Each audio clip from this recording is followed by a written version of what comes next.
अगली सुबह एक चौंकाने वाली बात सामने आई जब मेरे पास पुलिस आई। उन्होंने मुझे कल रात उसी रास्ते पर देखा था एंड पुलिस से पता चला कि तो आज की कहानी होने वाली है एक बस ड्राइवर के ऊपर जिसने अपने ड्राइविंग के करियर में ऐसा आज से पहले कभी नहीं देखा था।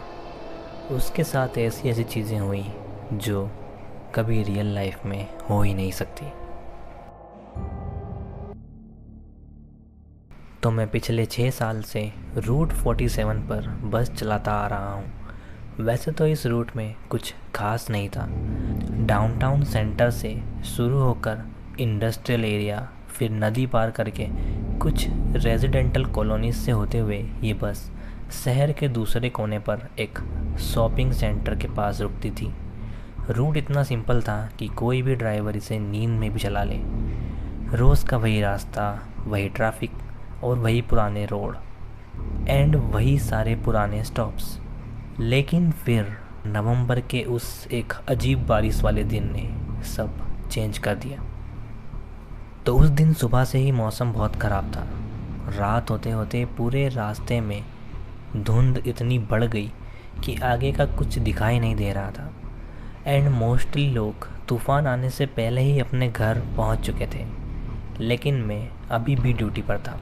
तो रात के लगभग 12 बजे मैं वापस लौटने से पहले अपना एक बार और लास्ट राउंड लगाने जा रहा था। तो मैं रोज़ की तरह ही अपनी बस चला रहा था। बस में सिर्फ 3 पैसेंजर्स बचे थे। एक कॉलेज का लड़का जो हेडफोन्स लगाए बैठा था, एक बूढ़ी औरत जिसके पास ग्रोसरीज़ के बैग थे और एक आदमी जो बिल्कुल पीछे वाली सीट पर बैठा था। और मुझे ये याद नहीं था कि वो आदमी बस में कब चढ़ा। खैर, ड्राइविंग करते वक्त ट्रैफिक देखने और टिकट के पैसे लेने में ऐसा अक्सर हो जाता है, तो मैंने ध्यान नहीं दिया। लेकिन जो बात अजीब थी वो ये कि वो आदमी बिल्कुल हिल नहीं रहा था। मैंने जब भी रियर व्यू मिरर में देखा तो वो बिल्कुल एक ही पोजीशन में बैठा रहता था, हाथ पैरों पर, पोस्चर एकदम स्टिफ, जैसे वो अकड़ गया है। और ना तो वो खिड़की से बाहर देख रहा था, ना अपना फ़ोन चला रहा था। वो बस सीधे आगे देख रहा था। धीरे धीरे स्टॉप्स आते गए। एक स्टॉप पर वो आंटी उतर गई। कुछ स्टॉप बाद वो कॉलेज का लड़का भी चला गया। अब बस में सिर्फ मैं था और वो पीछे बैठा अजीब आदमी। मुझे अजीब चीज़ें फील हो रही थी, बट मैंने उसे इग्नोर करना ही ठीक समझा। लेकिन मेरा दिमाग मानने को तैयार नहीं था। तो मैंने फिर से मिरर में देखा एंड वो अब भी वहीं था। चलते चलते कुछ ही मिनट्स में आखिरी स्टॉप आ गया, जो था एक शॉपिंग सेंटर। और वो शॉपिंग सेंटर बंद हो चुका था, जिसका पार्किंग लॉट बिल्कुल खाली था। मैंने बस को घुमाया, ब्रेक लगाया और दरवाज़ा खोल दिया। मैंने आवाज़ लगाई कि ये लास्ट स्टॉप है, उतर जाओ। लेकिन उस आदमी ने कोई रिएक्शन नहीं दिया। मैं थोड़ा ज़ोर से दोबारा बोला, फिर भी कोई मूवमेंट नहीं। थोड़ा चिढ़कर मैंने पार्किंग ब्रेक खींचा और पीछे की तरफ चला गया। लेकिन जैसे ही मैं पीछे वाली सीट पर पहुंचा, वो सीट तो बिल्कुल खाली थी एंड मैं वहीं खड़ा रह गया, क्योंकि मेरा माइंड पूरी तरह ब्लैंक हो गया था। क्योंकि बस में सिर्फ एक ही एग्ज़िट दरवाज़ा था और वहाँ मैं बैठा था। अगर वो उतरता तो मुझे ज़रूर दिखता। तो मैंने पूरी बस छान मारी, हर सीट के नीचे देखा, हर कोना चेक किया, पर वहाँ कोई नहीं था। ना कोई बैग, ना कोई निशान, जैसे वहाँ कोई बैठा ही नहीं था। और ना ही उस स्टॉप के आसपास कोई था। मुझे कुछ समझ नहीं आ रहा था, बट फिर मैंने भी वही किया जो अक्सर लोग करते हैं, हेलुसिनेशन समझकर इग्नोर कर दिया और वापस अपने घर चला गया। तो मैं अगले दिन उसे एक वहम समझकर भूलने की कोशिश कर ही रहा था। लेकिन अगले ही हफ्ते वही चीज़ मेरा इंतज़ार कर रही थी। तो एक बार फिर वही रूट, वही लेट नाइट शिफ्ट और वही ख़राब मौसम। तो रात 12 बजे के बाद मैंने सारे पैसेंजर्स को अपने अपने स्टॉप पर उतार दिया। लेकिन जब मैंने मिरर में देखा तो वही आदमी दोबारा उसी सीट पर बैठा था। वही डार्क जैकेट, वही वर्क वाली बूट्स और वही बिना किसी एक्सप्रेशन वाली आंखें। लेकिन मुझे एक चीज़ समझ आ गई थी कि वो किसी स्टॉप में बस में नहीं बैठा, क्योंकि मेरी नज़र हर स्टॉप पर थी। जब बस आखिरी स्टॉप पर रुकी, मैं तुरंत उससे बात करने के लिए पीछे गया, पर वो पहले की तरह फिर से गायब हो चुका था। लेकिन अब मेरा माइंड मुझे नॉर्मली सोचने नहीं दे रहा था, क्योंकि अब मुझे डर लगने लगा था। मैंने बस डिपोट में बाकी ड्राइवर से इस बारे में पूछा, लेकिन किसी को इस बारे में नहीं पता था। लेकिन एक सीनियर ड्राइवर था जो मेरी बात सुनकर काफ़ी सीरियस था। जैसे ही मैंने उस आदमी के बारे में डिटेल्स बताई, उसके चेहरे के हाव भाव थोड़े बदलने लगे थे। ऐसा लग रहा था जैसे वो मेरे डर को महसूस कर पा रहा हो। उसने थोड़ा रुककर मुझसे कहा, क्या वो पीछे लेफ़्ट साइड वाली सीट पर बैठा था? ये सुनकर मैंने हाँ में सर हिलाया, जिस पर वो कुछ नहीं बोला। वो बिना बोले वहाँ से उठकर चला गया और मैं सोचने लगा कि उसे इसके बारे में कैसे पता। मैं उसके पीछे गया, पर वो पता नहीं कहाँ चला गया। अब हर रोज़ मुझे बस एक ही डर लगा रहता था कि कहीं वो आदमी फिर से ना आ जाए। भले ही अभी तक उसने मुझे कोई चोट नहीं पहुंचाई थी, पर वो कोई इंसान तो नहीं है। लेकिन 2-3 दिन बाद मैंने उस सीनियर ड्राइवर को ब्रेक रूम में अकेले देखा और उसके पास गया। मैंने उसे फिर से उसके बारे में पूछा और सच बताने को कहा। वो मेरी बात सुनकर काफ़ी घबराया हुआ था, लेकिन उसने मुझ पर भरोसा किया और बताया कि 20 साल पहले रूट 47 का रास्ता थोड़ा अलग था। एक रात एक कार्ल नाम का एक ड्राइवर उस रात की आखिरी बस लेकर जा रहा था। तभी एक ड्रंक ड्राइवर ने रेड लाइट क्रॉस की और बस को ज़ोरदार टक्कर मार दी।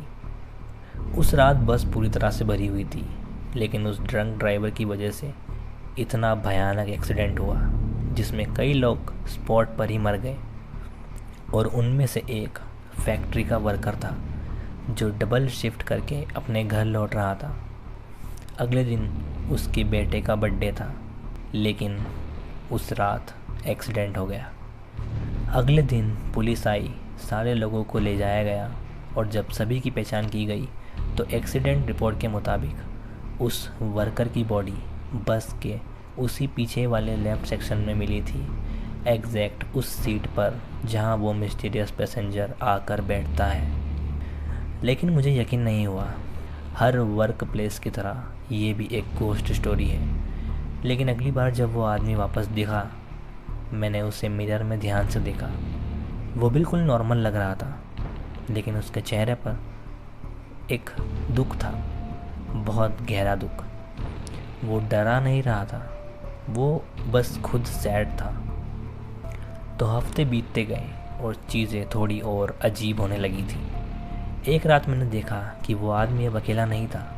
उसके पास अब एक औरत बैठी थी जो बहुत घबराई और थकी हुई लग रही थी। और जब आखिरी स्टॉप आया तो वो दोनों गायब हो गए। उसके बाद के हफ्तों में पैसेंजर्स की गिनती बढ़ने लगी। एक रात 3, फिर 4, फिर 6। किसी को मैंने बस में चढ़ते नहीं देखा, पर वो पीछे बैठे रहते। क्रिसमस तक आते आते बस का आधा पीछे का हिस्सा उन सभी पैसेंजर से भर चुका था। कोई आपस में बात नहीं करता था, ना ही मेरी तरफ देखता था। उनके चेहरों पर सिर्फ एक ही एक्सप्रेशन था, दुख और डर, जैसे वो किसी ऐसी बुरी खबर का इंतज़ार कर रहे हों जो उन्हें पहले से पता है। अब मैंने लोगों को बताना बंद कर दिया था, क्योंकि वो मुझे परेशान नहीं करते थे। लेकिन यही मेरी ज़िंदगी की सबसे बड़ी गलती बनने वाली थी, क्योंकि अब जो होने वाला है वो तो किसी ने एक्सपेक्ट नहीं किया था। तो अगर आपने यहाँ तक स्टोरी अभी देख ली है तो वीडियो को लाइक करो, चैनल को सब्सक्राइब करो एंड नीचे एक अच्छा सा कमेंट करो एंड अपने दोस्तों के साथ इस वीडियो को शेयर ज़रूर करना, इससे रीच बढ़ती है, ठीक है। एंड चलो कंटिन्यू करते हैं हमारी स्टोरी। तो सब कुछ ऐसे ही चल रहा था, लेकिन फिर आई 17 जनवरी की वो खौफनाक रात। शहर में इतना गहरा कोहरा था कि स्ट्रीट लाइट्स भी धुंधली हो चुकी थी। वो सभी बैठे हुए थे और मैं हमेशा की तरह बस अपनी ड्यूटी पूरी करके घर जाने वाला था। लेकिन मैं आधी दूर पहुंचा था और मैंने मिरर में देखा, और देखते ही पहली बार मेरी बॉडी में बहुत बड़ी डर की लहर सी आ गई, जिससे मेरे पैर ब्रेक पर चले गए, क्योंकि बस के पीछे की सारी सीट्स भरी हुई थी। कम से कम 20 पैसेंजर्स वहाँ खामोश बैठे थे। अब बस के अंदर माहौल एकदम शांत था, जैसे वहाँ की हवा फ्रीज हो गई हो।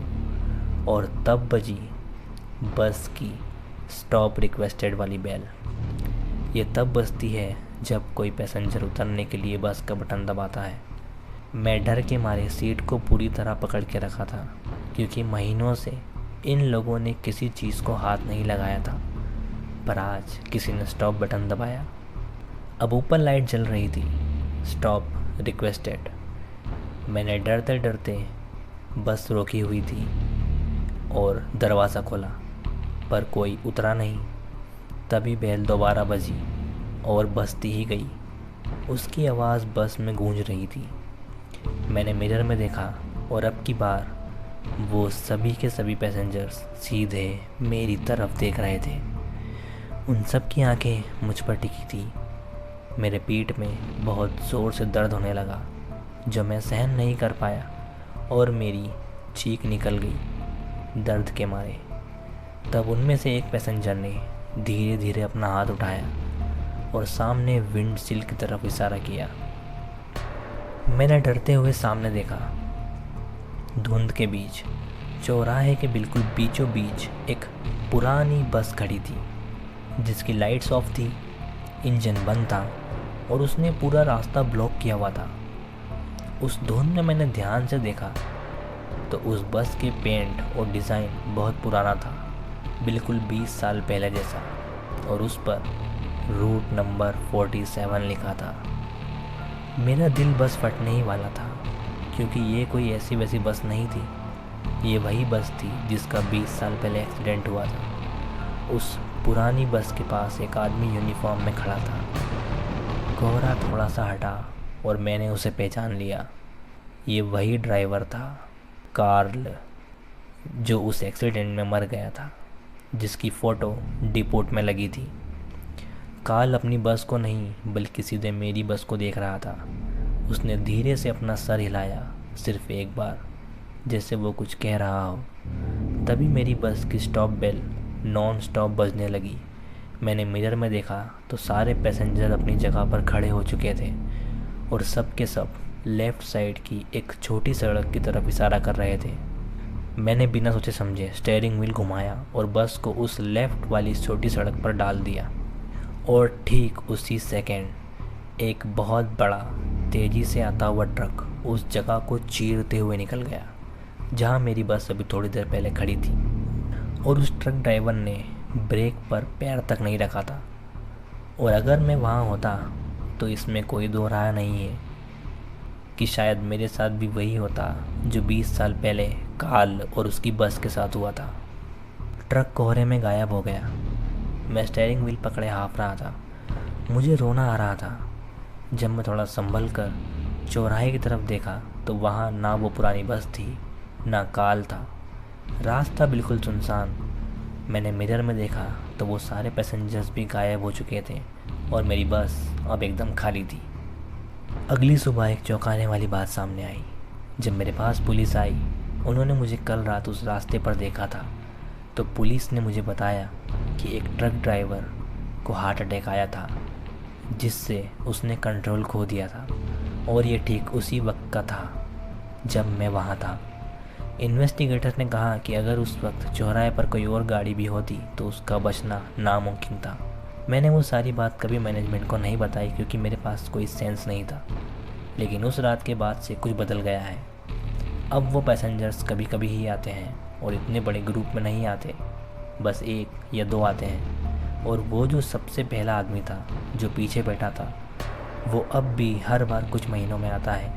वही जैकेट, वही बूट्स। लेकिन अब जब भी वो आते हैं मैं मिरर में देखता हूँ, वो उदास नहीं होते हैं। वो मुझे देखकर मुस्कुरा रहे होते हैं। और हर बार की तरह जैसे ही आखिरी स्टॉप आता है और मैं पीछे देखता हूँ, वो जा चुके होते हैं। तो दोस्तों, ये थी बस रूट 47 की कहानी।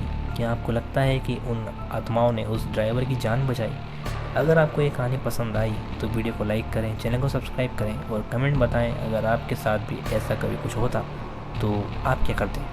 एंड अगर आपके साथ ऐसा कोई अजीब किस्सा हुआ है तो कमेंट सेक्शन खुला है, आप वहाँ अगर अपनी स्टोरी लिख सकते हैं या फिर मेरे ईमेल पर सेंड कर सकते हैं। मुझे आपकी स्टोरी सुनाने में बहुत ज़्यादा मज़ा आएगा।